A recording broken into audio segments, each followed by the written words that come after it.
오늘은 베드로전서 2장 본문을 중심으로 그리스도인의 생활 양식이라는 제목으로 말씀을 나눌 때 많은 은혜 받으시기 바랍니다. 지난 일주일 동안 가정과 일터를 위한 특별 새벽 기도회를 주님의 은혜 가운데 잘 마쳤습니다. 특별 새벽 기도회 첫날 우리 양준호 성도님이 날씨가 쌀쌀한데 반팔을 입고 오셨어요. 그래서 제가 깜짝 놀랐습니다. 제가 더 깜짝 놀라는 건 뭐냐면요, 한 가정의 젊은 가장이 그렇게 자녀들을 위해서 그리고 일터를 위해서 기도하러 나온 그 모습에 감동을 받았습니다. 우리 주님은 얼마나 깜짝 놀라셨겠습니까? 한 가정의 가장으로서 우리 양준호 성도님이 천리길 식당을 접고 새로운 마평상이라는 식당을 개업하게 되었습니다. 우리 양준호 성도님이 개업을 시작하기에 앞서서 개업 예배를 꼭 드려야 된다고 그렇게 얘기를 해서 개업 예배를 먼저 드리고 식당을 오픈을 했습니다. 개업 예배를 드리기 전에 제가 새벽에 하나님께 이렇게 기도했어요. 하나님, 우리 양준호 이예수 성도님 가정이 경영하는 그 마평상회가 우리 교회에서 11조 제일 많이 하는 사업체가 되게 해주세요. 할렐루야. 이렇게 기도했어요. 젊은 부부가 믿음으로 경영하는 그 식당이 번성케 되고 형통케 되어서 하나님께 큰 영광을 올릴 수 있도록 여러분들 기도해 주시길 바랍니다. 우리 교회에 집사님 외동딸이 있는데요, 그 외동딸이 캐나다로 직장을 옮기게 되면서 그 식구들이 캐나다에 살게 되었대요. 그래서 하나밖에 없는 딸과 손주들이 외국에 멀리 나가 있으니까 얼마나 보고 싶겠습니까? 그래서 매일 통화하고 또 캐나다의 사진도 많이 보내주고 그러는가 봐요. 근데 우리 집사님이 저에게 사진을 하나 보여주시더라고요. 그 사진이 나이아가라 폭포 사진입니다. 이 사진이 캐나다에서 미국이 가깝기 때문에 딸 가정이 이제 나이아가라 폭포에 놀러 가가지고 사진을 찍어가지고 부모님에게 보내준 거예요. 여러분들 멋있지 않습니까? 저도 죽기 전에 꼭 한번 여기 한번 가보고 싶더라고요. 그래서 제가 이 사진을 보는데 저에게도 있는 아름다운 사진 하나 보여주고 싶더라고요. 그래서 제가 보여줬습니다. 어떤 사진일까요? 우리 교회 사진입니다. 얼마나 아름답습니까? 예? 교회 앞에는 개천이 흐르고 교회 뒤로는 산림이 울창하게 우거진 우리 덕성교회가 참으로 아름답지 않습니까? 물론 제가 만약에 캐나다에 살았다면 그 캐나다의 자연 환경과 그리고 미국의 그 대자연이 아름답게 여겨질 것입니다. 그런데 제가 지금 덕성리에 살고 있기 때문에 덕성리의 개천과 논밭과 산림이 가장 아름답게 느껴지는 것입니다. 그리고 무엇보다 내가 지금 섬기고 있는 덕성교회가 가장 아름답게 느껴집니다. 여러분에게 질문합니다. 여러분의 삶의 자리가 아름답게 느껴집니까? 네. 여러분이 섬기는 교회가 가장 아름답게 느껴집니까? 네. 여러분의 삶의 자리와 또한 섬기는 교회가 아름답고 소중하게 여겨진다면 여러분은 지금 옳은 방향으로 살고 있는 것입니다. 하나님이 내게 주신 삶의 자리와 섬기는 교회를 더욱 사랑하는 우리 모두가 되기를 주님의 이름으로 축원합니다. 아멘. 베드로전서의 전체 주제는 고난 속에 소망이 되시는 예수 그리스도이십니다. 고난 속에 소망이 되시는 예수 그리스도. 베드로 사도는 고난당하고 있는 1세기 초대교회 성도들에게 힘을 내라고 희망을 가지라며 소망의 서신을 보내고 있습니다. 오늘 본문은 하나님의 자녀된 우리가 세상에서 어떻게 살아야 되는지 그리스도인의 생활 양식을 세 가지로 우리에게 증가하고 있습니다. 먼저는 복음을 전도하는 생활입니다. 그리고 순종하는 생활, 또한 고난을 극복하고 승리하는 생활을 할 것을 우리에게 권면합니다. 먼저 복음 전도하는 생활입니다. 베드로전서 2장 11절 말씀입니다. 사랑하는 자들아, 거류민과 나그네 같은 너희를 권하노니 영혼을 거슬러 싸우는 육체의 정력을 제어하라. 아멘. 우리가 복음을 전도하며 생활한다는 것은요, 이런 의미가 담겨져 있어요. 거류민과 나그네로서 우리가 이 땅에 살아가기 때문에 행인의식을 갖고 사는 것을 의미합니다. 행인의식. 여러분이 용인 시민이에요. 그리고 덕성리의 토박이일 수도 있습니다. 그런데요, 우리의 본향은 여기가 아니라는 거예요. 우리의 본향은 하늘나라입니다. 그래서 우리 모두는 천국 시민권자로 이 대한민국에서 살고 있는 것입니다. 우리가 예수 그리스도를 믿는 순간 하늘나라 시민이 돼요. 천국 시민권자로 살아가는데요. 그렇다면 우리의 주권이 어디에 있는 것입니까? 하늘나라에 있는 거예요. 하늘나라에. 그러므로 우리가 대한민국에 살고 있지만 본래는 이 땅에서 우리가 나그네로 살고 있는 것입니다. 나그네는 뜨내기잖아요. 외국인이에요. 이방인입니다. 언제 어느 때 갈지 모르는 고향으로 돌아갈지 모르는 그러한 삶인 것입니다. 우리가 이 땅에 잠시 머물며 살고 있는 거예요. 길게 머물러야 100년을 이 땅에 머물다 가는 것입니다. 그래서 예수 그리스도를 믿으면 천국으로 돌아가는 것이고요. 예수 그리스도를 믿지 않으면 지옥으로 떨어지게 되는 것입니다. 그래서 우리가 돌아가야 할 영원한 본향은 천국이라는 사실을 여러분들 기억하시기 바랍니다. 그렇다면 나그네로 살아가는 우리가 이 땅에서 어떻게 살아야 승리하는 삶을 살 수 있을까요? 첫째는 육체의 정력을 버려야 합니다. 베드로전서 2장 11절 하반절에 이렇게 말씀해요. 영혼을 거슬러 싸우는 육체의 정력을 제어하라. 아멘. 우리 안에는 거룩한 욕망이 있고요. 또한 육체의 욕망이 있습니다. 매일 매 순간 거룩한 욕망과 육체의 욕망이 대립을 하는 거예요. 그래서 우리 자신의 대적은요, 바로 내 안에 있다는 것입니다. 나그네가 길을 간다고 생각해 보세요. 길을 가는 도중에 어떠한 것에 정력을 가지고 집착하기 시작하면요, 더 이상 앞으로 나아가지 못합니다. 술에 집착하면 그 술독에 빠져서 앞으로 나아가지 못해요.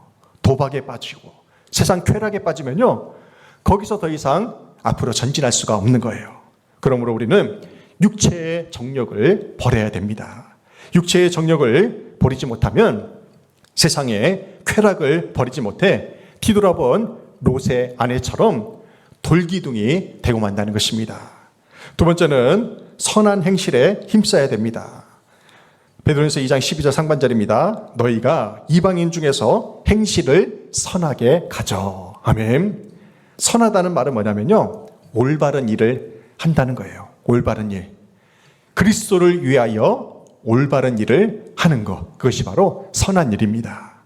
우리의 삶의 자리에서 내가 그리스도인이라는 사실을 간증할 수 있는 올바른 일을 하며 사는 것. 그것이 중요하다는 거예요. 불신자들이 내 삶을 지켜보면서 나의 생활을 칭찬한다면 올바른 방향으로 살고 있는 거예요. 우리가 그리스도인이 된 순간부터 일가 친척들이, 그리고 직장 동료들이, 이웃이 우리의 삶을 불꽃 같은 눈으로 지켜보고 있다는 거예요. 저 사람이 예수 믿는다고 하던데 얼마나 잘 사는가 지켜본다는 것입니다. 그럼 우리는 하나님의 영광을 가리우지 않기 위해서 선한 일에 힘써야 됩니다. 그리고 세 번째는 하나님께 영광된 삶을 살아야 돼요.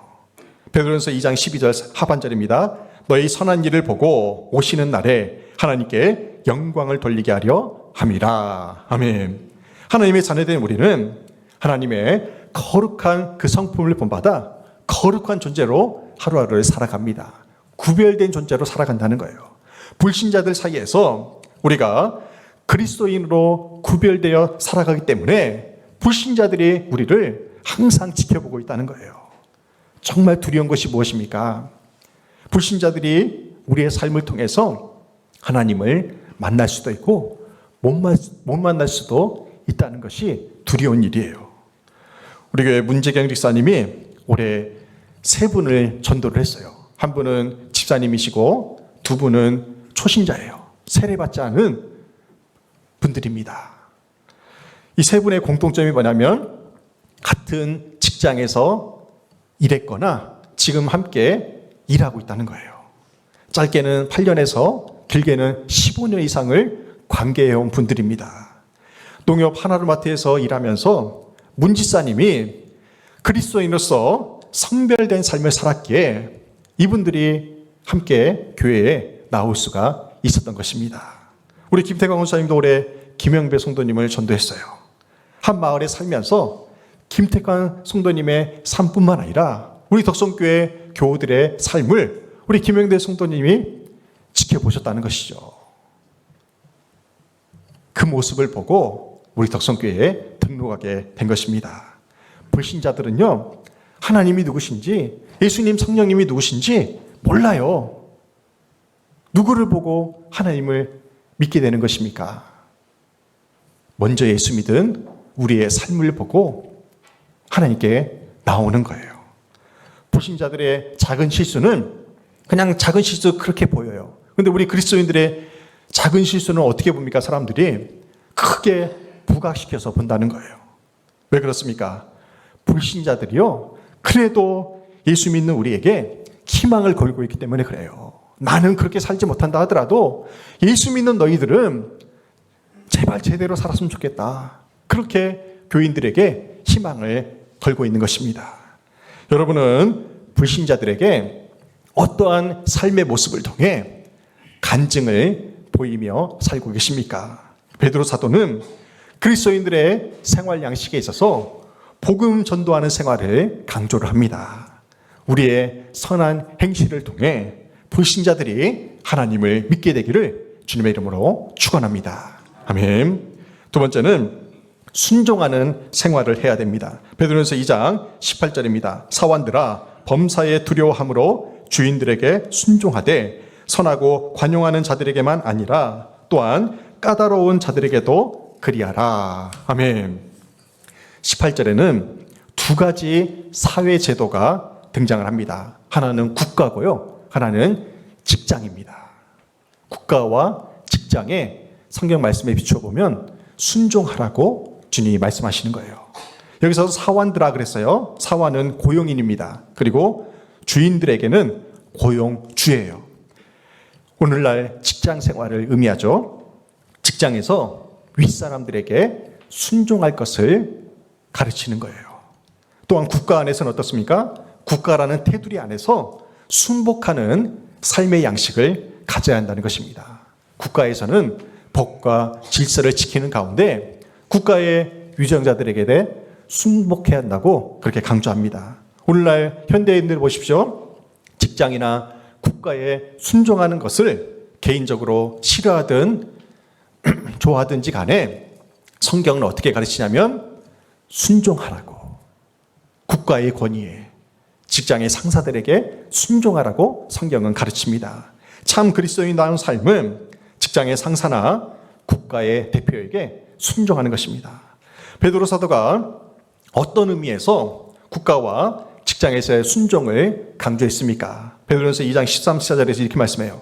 인간의 모든 제도를 주를 위하여 순종하되 혹은 위에 있는 왕이나 혹은 그가 악행하는 자를 징벌하고 선행하는 자를 포상하기 위하여 보낸 총독에게 하라. 아멘. 우리가 국가나 직장 상사에게 순종해야 되는 이유는요, 주를 위해서입니다. 주를 위하여 순종하라고 말씀하고 있어요. 하나님이 정치 지도자들과 정부라는 제도를 인간에게 허락하신 이유가 무엇입니까? 14절에 보면요, 정부의 하는 일을 이렇게 정의해요. 14절에서 정부가 무엇을 하는 단체냐면 악행하는 자를 징벌하고 선행하는 자를 포상하기 위하여 이 정부가 있다는 것입니다. 그래서 국가는 선행을 하는 자들에게는 포상을 하고 악행하는 자들을 벌 주는 그런 곳이 바로 이 국가라는 것입니다. 그러므로 성경적인 정부의 참 모습은요, 공정과 상식이 통하는 나라라는 것입니다. 그런 정부가 하나님의 뜻에 합당한 나라라는 거예요. 여러분이 생각할 때 우리나라 대한민국 정부는 공정과 상식이 통하는 나라라고 생각하십니까? 그런 나라가 되기를 우리 믿는 자들이 눈물로 기도해야 됩니다.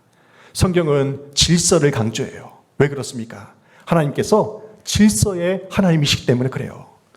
태초에 세상은 흑암과 혼동이 가득한 무질서의 세상이었어요. 그런데 하나님께서 말씀으로 세상을 창조하십니다. 그래서 어지러웠던 혼란스러웠던 그 세계가 이제 무질서에서 질서의 세계로 바뀌게 된 거예요. 하나님을 믿는 우리가 국가와 직장 상사에게 순종해야 되는 이유가 무엇입니까? 하나님께서 질서를 세우시면서 권위자들을 세웠기 때문에 그래요.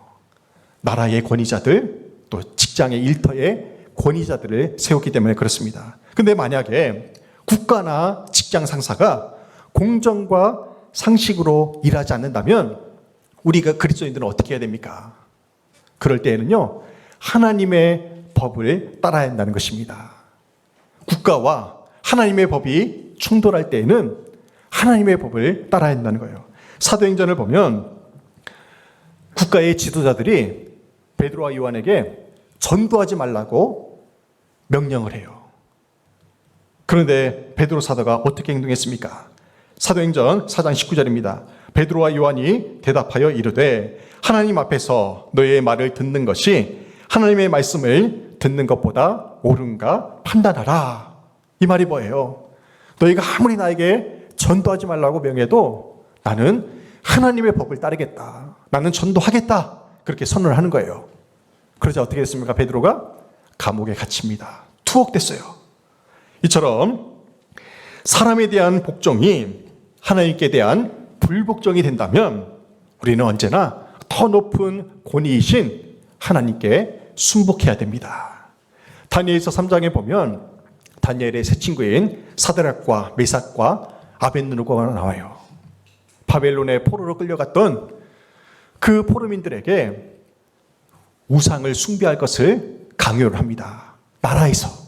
바벨론 제국이 포로민들에게 전부 다 우상을 절을 하라고 명령을 해요. 그때 사드락과 메삭과 아벳느고가 어떻게 합니까? 거절을 해요. 나는 하나님이 제일 싫어하시는 우상에게 절할 수 없다 하고 거절을 해요. 그러자 그 사드락과 메삭과 아벳느고가 불무불에 던져집니다. 하나님의 말씀에 순종하여 우상에게 절하지 않은 그 세 친구를 하나님이 어떻게 하십니까? 살려주세요. 그 불무불에서 건져내 주십니다. 그리고 그 나라에서 높이 세워주십니다. 이것이 하나님의 법에 순종한 자들이 받는 복이라는 것입니다. 요즘 직장인들, 특별히 청년들이 직장을 선택할 때 주의성수 문제를 가장 주의 깊게 생각을 해야 돼요. 성경은 주의를 가리켜서 뭐라고 표현합니까? 이날은 주의 날이라. 반드시 거룩하게 지키라고 명하고 있어요. 근데 우리가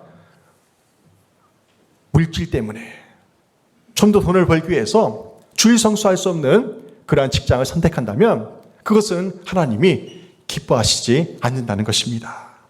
우리 교회에 청년이 있는데요. 그 청년이 이제 좋은 직장에 다니고 있는데 직장에 이제 제도가 바뀌어서 주일날도 일해야 되는 상황이 올지도 모른다는 거예요. 그래서 그 청년이 결단을 합니다. 주일을 내가 여기서 지키지 못한다면 주일을 지킬 수 있는 직장으로 이직하겠다고 그렇게 결단을 해요. 쉬운 일입니까? 얼마나 열심히 공부해가지고 좋은 직장에 들어갔는데요. 주일 성수를 하지 못한다면 다른 곳으로 이직하겠다고 그렇게 선언을 했어요. 얼마나 믿음 있는 결단입니까? 사실 베드로 사도가 살고 있던 시대를 생각해 보세요. 로마 황제나 네로 황제가 얼마나 폭군입니까? 그 시대가요. 나라에 순종할 수 없는 그런 환경이었잖아요. 그럼에도 불구하고 베드로 사도가 권력에 순종할 것을 가르쳤다는 사실을 우리는 기억해야 됩니다. 우리 직장도 마찬가지예요. 쫓겨나지 않기 위해서, 승진하기 위해서 상사에게 무조건 불의에 대해서도 아첨하라는 것이 결코 아닙니다. 우리가 국가와 직장 상사에게 순종해야 되는 이유는 주님의 말씀에 순종하여 내 삶의 간증을 나타내기 위함입니다. 이 말씀을 비추어 대한민국에 살고 있는 우리는 국가에 대해서 어떠한 태도로 살아야 합니까? 나라와 위정자들을 위해서 우리는 중보기도 해야 됩니다. 또한 세금을 잘 내야 돼요. 그리고 국가가 행하는 선한 일들에 우리 그리스도인들이 적극적으로 함께해야 됩니다. 우리가 그리스도인답게 국가와 직장에서 신실하게, 진실하게, 거룩하게 살아감으로 말미암아 우리 사회가 더욱더 아름다워지기를 주님의 이름으로 축원합니다. 세 번째로 우리는 고난을 딛고 승리하는 생활을 해야 됩니다. 고난을 딛고 승리하는 생활을 하기 위해서 우리는 인내의 덕을 가져야 됩니다. 인내의 덕. 베드로전서 2장 20절에서 이렇게 말씀해요. 죄가 있어 매를 맞고 참으면 무슨 칭찬이 있으리요. 그러나 선을 행함으로 고난을 받고 참으면 이는 하나님 앞에 아름다우니라. 아멘. 여러분은 애매한 고난을 받은 적이 있으십니까? 나는 아무 잘못도 없는데 억울하게 누명을 쓰면서 고통당한 적이 있으십니까? 그리스도인들도 억울한 일을 당할 수 있어요. 예수 믿기 때문에. 그때에도 우리는 어떻게 해야 됩니까? 인내하라고, 참으라고 주님이 말씀하십니다. 고난을 딛고 우리가 승리하기 위해서는 인내해야 됩니다. 저도 목사이기 때문에 억울한 일을 당해도 참아야 될 때가 많이 있어요. 사모는 어떻습니까? 사모도 사모이기 때문에 억울한 일을 당해도 참아야 할 때가 많이 있어요. 여러분들도 그리스도인이기 때문에 내가 예수 믿는다는 이유로 억울하게 고난을 당할 때가 분명히 있다는 것입니다. 그런데 그 억울함과 원통함을 주님께 맡기래요. 주님께 맡기기만 하면 주님이 우리를 위로해 주시고 대신 갚아주시겠다고 약속하십니다. 로마서 12장 19절 함께 공부합니다. 내 사랑하는 자들아 너희가 친히 원수를 갚지 말고 하나님의 진노하심에 맡기라. 기록되었으되 원수 갚는 것이 내게 있으니 내가 갚으리라고 주께서 말씀하시니라. 아멘. 원수 갚는 것은 누구에게 있다고요? 하나님께 있습니다. 우리가 할 일은 억울하고 애매한 고난을 당할 때 주님께 맡기는 것입니다. 그리하면 하나님께서 그 원수를 갚아주시겠다고 약속하셨어요. 근데 우리가 분노를 참지 못하고 개성을 발휘하는 순간, 혈기를 부르는 순간 하나님은요 얼굴을 가리우십니다. 저 깊은 곳으로 숨으세요. 왜 그래요? 내가 월권을 행했기 때문에 그래요. 혈기 부릴 일이 있을 때 어떻게 하라고 했어요? 주님께 맡기라고 했잖아요. 근데 내가 그것을 참지 못하고 혈기를 부리면 하나님이 하실 일을 내가 빼앗은 거잖아요. 그것이 월권이 되는 것입니다. 억울한 일을 당해서 화를 내야 되는 그 상황에서 이렇게 한번 해보세요. 숨을 크게 들이마시고 들이내셔보세요. 그걸 3번만 해보십시오. 참을 일 3번이면 살인을 명한다고 하잖아요. 하나님이 하실 일이 있고 내가 해야 될 일이 있어요. 하나님이 하실 일을 내가 하면 월권이 됩니다. 그리고 내가 할 일을 하나님께 미루면 그것은 직무유기가 돼요. 억울한 일 당하고 애매히 고난을 당할 때 인내의 덕을 가짐으로 주님이 갚아주신 은혜를 체험하시기를 주님의 이름으로 축원합니다. 아멘.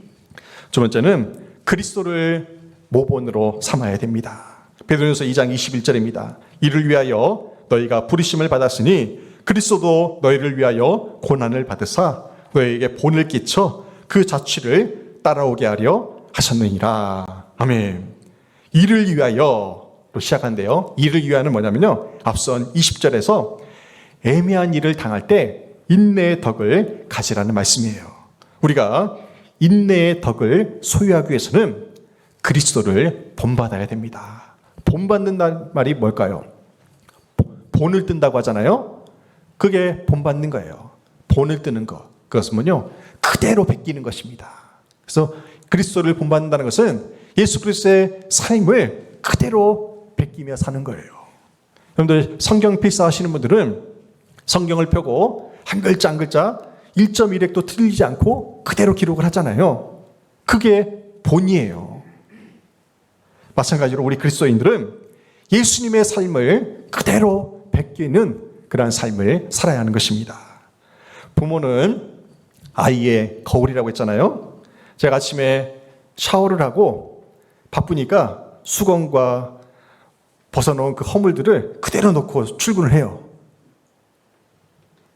근데 우리 아이들이 똑같이 그렇게 하더라고요. 나머지 정리를 누가 합니까? 엄마가 다 하는 거예요. 제가 본이 안 되니까 아이들에게 뭐라고 하질 못해요. 본이 돼야 한다는 것이죠. 우리는 부모로서 본이 되는 삶을 살아야 됩니다. 예배드리는 참 본을 우리 후손들에게 보여줘야 돼요. 기도하는 본을 후손들에게 보여줘야 됩니다. 섬기고 봉사하는 본, 헌금하는 것도요, 본을 보여야 그 아이들이 보고 하는 것입니다. 우리가 하나님의 자녀라면 우리는 마땅히 말씀이 육신이 되어 이 땅에 오신 예수 그리스도를 본받아야 됩니다. 공감적 이해라는 상담 용어가 있어요. 내가 경험한 그 아픔을 통해서 상대방의 아픔을 위로하고 치유하는 상담입니다. 그런 의미에서 우리가 지금 경험하고 있는 모든 아픔을 예수님이 이미 다 경험하신 거예요. 예수님은 이 땅에 오셔서 공생애를 시작하시면서 십자가를 지십니다. 가시관을 쓰셨어요. 얼마나 그 머리가 고통스러웠겠습니까? 예수님이 채찍에 마셨어요. 살점이 뜯어져 나오는 그 고통을 경험하세요. 예수님이 침뱉음을 당합니다. 침뱉음을. 얼마나 모욕적인 일을 당하신 것입니까? 손과 발에 못이 박히고 옆구리에 창이 찔려서 피가 다 쏟아져 나가기까지 그 고통을 감내하시면서 주님이 돌아가신 거예요. 주님이 얼마나 큰 고통을 당하셨습니까? 주님이 그 십자가의 고난을 당하셨기 때문에 오늘 우리가 경험하는 모든 고통을 이해하시면서 우리를 위로해 주시고 치유해 주실 수가 있는 것입니다. 사람이 억울한 고난을 당할 때 제일 먼저 활동하는 신체가 어디일까요? 우리가 힘들고 어려운 일 당하면, 억울한 일 당하면 제일 먼저 반응하는 신체가 어디일까요? 입술이에요, 입술. 우리가 힘들고 어려울 때, 원통한 일 당했을 때 입술로 얼마나 불평불만을 내뱉습니까? 얼마나 삶을 저주하고 욕을 합니까? 그런데 예수님은요, 억울한 일을 당하셨을 때 어떻게 행동하셨습니까? 이사야 53장 7절입니다. 그가 곤욕을 당하여 괴로울 때에도 그의 입을 열지 아니하였으며 마치 도수장으로 끌려가는 어린 양과 털 깎는 자 앞에서 잠잠한 양같이 그의 입을 열지 아니하였도다. 아멘. 양과 염소의 차이가 무엇입니까? 염소는요, 조금만 불안하면요, 난리를 칩니다. 여기저기 막 날뛰며 다녀요. 들이받아요. 근데 양은 어떠냐면요, 목에 칼이 들어와도 반응이 없어요. 소리를 내지 않습니다. 그게 양이에요. 예수님이 십자가에서 어떻게 죽으셨습니까? 물론 일리엘리라마 사박다니 나의 하나님 어찌하여 나를 버리셨나이까 절규하시긴 했지만요, 주님은 묵묵히 그 십자가를 지셨다는 것입니다. 예수님은 그 십자가의 고통 속에서도 입을 열지 아니하시고 오히려 그 모든 고통을 하늘 아버지께 맡기셨다는 것입니다. 우리 또한 그리스도를 본받아 고난을 당할 때 입술로 범죄하지 말고 하나님 아버지께 맡겨야 됩니다. 그럴 때 오직 공의로 심판하시는 하나님께서 우리의 억울함을 풀어주실 줄로 믿습니다. 마지막 세 번째는 타인의 유익을 구해야 됩니다. 베드로전서 2장 24절에서 이렇게 말씀해요. 친히 나무에 달려 그 몸으로 우리 죄를 담당하셨으니 이는 우리로 죄에 대하여 죽고 의에 대하여 살게 하려 하심이라. 그가 채찍에 맞음으로 너희는 나음을 얻었나니. 아멘. 예수님이 친히 십자가에 달려 죽으심으로 우리가 얻은 것이 무엇입니까? 구원이에요. 가장 필요한 것, 가장 소중한 구원을 얻게 되었다는 것입니다. 예수님이 뭐가 아쉬워서 죽으셔야 했습니까? 하나님이 심판하시면 그만이었어요. 인류를 쓸어버리시면 그만이었어요. 하지만 그럼에도 불구하고 인간들을 사랑하신 하나님께서 하나밖에 없는 독생자 예수 그리스도를 희생제물로 이 땅에 보내심으로 우리가 그 죽음을 통해서 구원을 얻을 수가 있게 된 것입니다. 우리 또한 예수님을 본받아 나의 만족과 유익이 아닌 타인의 유익을 구하며 살아가기를 간절히 소망합니다. 그리스도인의 생활 양식 3가지를 정리합니다. 우리는 복음 전도하는 생활을 해야 됩니다. 그리고 순종하는 생활을 해야 돼요. 그리고 고난을 극복하고 승리하는 생활을 해야 됩니다. 우리의 착한 행실을 통해서 한 영혼이 주님께 돌아오기를 간절히 소망합니다. 주님의 말씀에 순종함으로 내 삶에 은혜로운 간증이 차고도 넘치기를 간절히 소망합니다. 그리스도를 본받아 인내하며 타인의 유익을 구하며 살아가기를 간절히 소망합니다. 우리의 일상생활에서 그리스도를 본받아 타인의 유익을 구하며 살아가므로 내 삶을 통해서 주님의 영광이 나타나게 되기를 주님의 이름으로 축원합니다. 아멘. 기도하겠습니다. 하나님 아버지, 오늘도 귀한 말씀 주시니 감사를 드립니다. 우리가 일상을 살아가면서 우리의 생활을 불신자들이 지켜보고 있음을 알게 됩니다.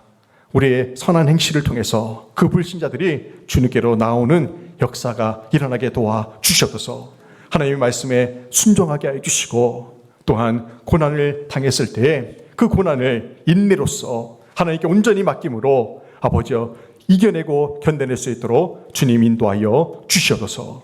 예수님의 이름으로 기도드립니다. 아멘.